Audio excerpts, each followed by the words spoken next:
Quem é Kvolf?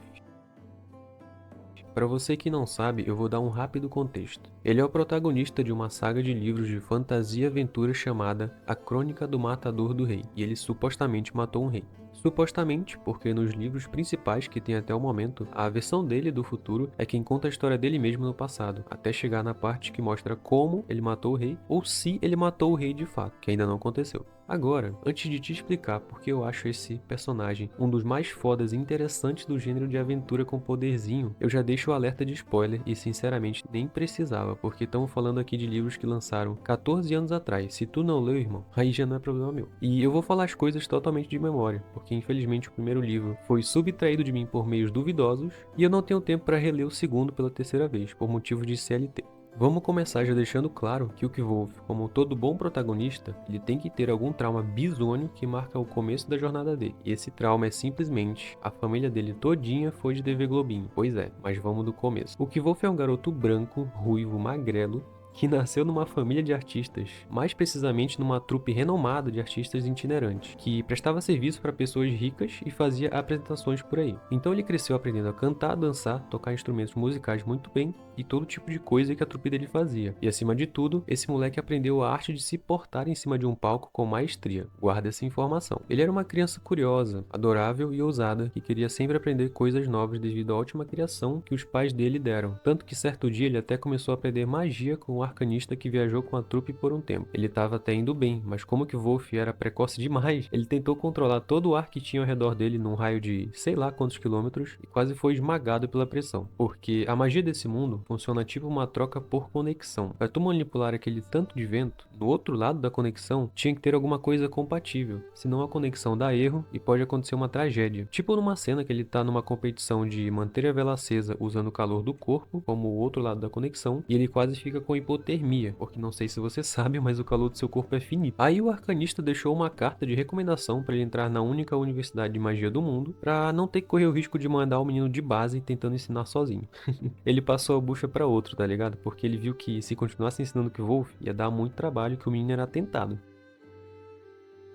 A trupe ou clã inteiro dele, conhecidos como os Adenahu, eles procuravam histórias, contos, informações de várias culturas para usar nas composições de arte deles, porque eles não eram qualquer artista barato não. Eles eram tipo muito bons no que faziam e realmente se dedicavam para as coisas ficarem boas. Só que uma dessas histórias era secreta demais para ser dita em voz alta. E adivinha quem estava investigando ela e compondo uma música sobre isso? É, meus amigos, os pais do Kvolf. E aí, cada vez que eles citavam informações sobre esse grupo chamado o Chandriano, na letra dessa obra, eles ficavam mais evidentes no olhar dessas 7 entidades, até que numa certa noite, ao redor da fogueira, com todos ali animados e se divertindo, com o Kvolf cada vez mais vivendo essa coisa e fazendo parte de uma família só de artistas, num piscar de olhos, todo mundo estava morto. E como ele foi o único que se escondeu e ficou aterrorizado, que ele não conseguia nem se mexer, ele saiu vivo. Ele foi literalmente o único sobrevivente desse massacre. E é aqui, meus amigos, que esse personagem tem o arco mais sofrido da vida dele. O Kvolf fica destruído, cara. Ele fica assim, quase um vegetal. O cara se perde na floresta, dorme pra caralho pra tentar fingir que tudo foi um sonho.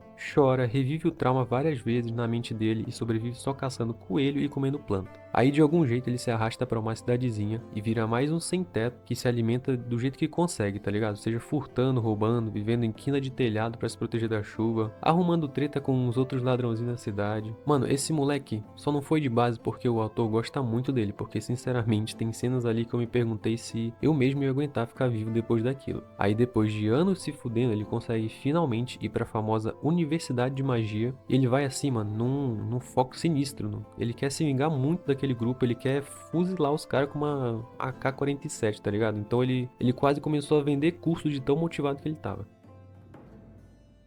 Daí chegando lá, como sem teto e desempregado que ele era, o que que ele faz?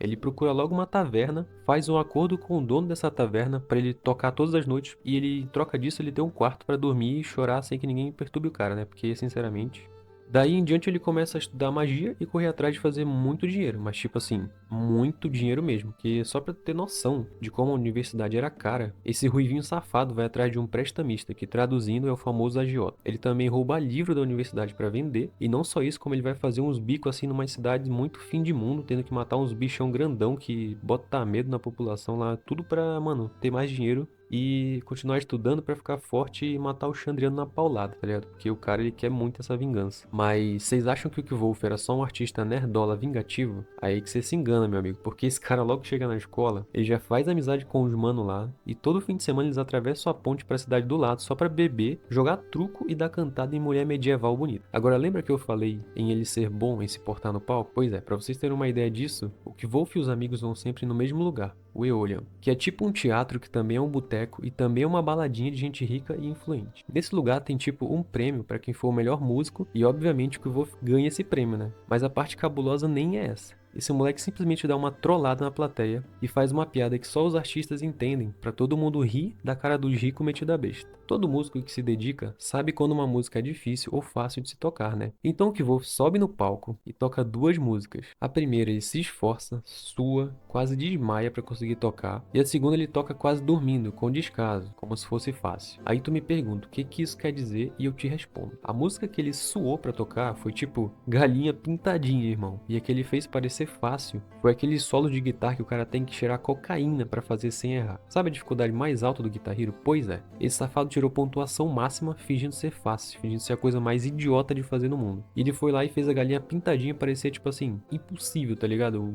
A última fase do Sekiro, sei lá. Mano, se tu me falar que isso aqui não foi foda, tu já morreu por dentro. Literalmente um protagonista que ganha dos outros na lábia, na atuação, meu parceiro. O superpoder do cara é ter tudo upado em carisma e inteligência. O cara, ele passa o facão no truco assim, uma facilidade que nem vale a pena falar. Esse arrombido, só pra vocês terem uma noção, já conseguiu invadir uma mansão do equivalente a um ex-presidente nesse mundo e ser tratado, tipo assim, como um nobre por pessoas que odeiam o clã que ele faz parte. Só atuando, só como se fosse filho de algum rico, assim, de algum cara que é ricaço e, mano, o cara é foda. Se ele vendesse curso, eu comprava, sinceramente.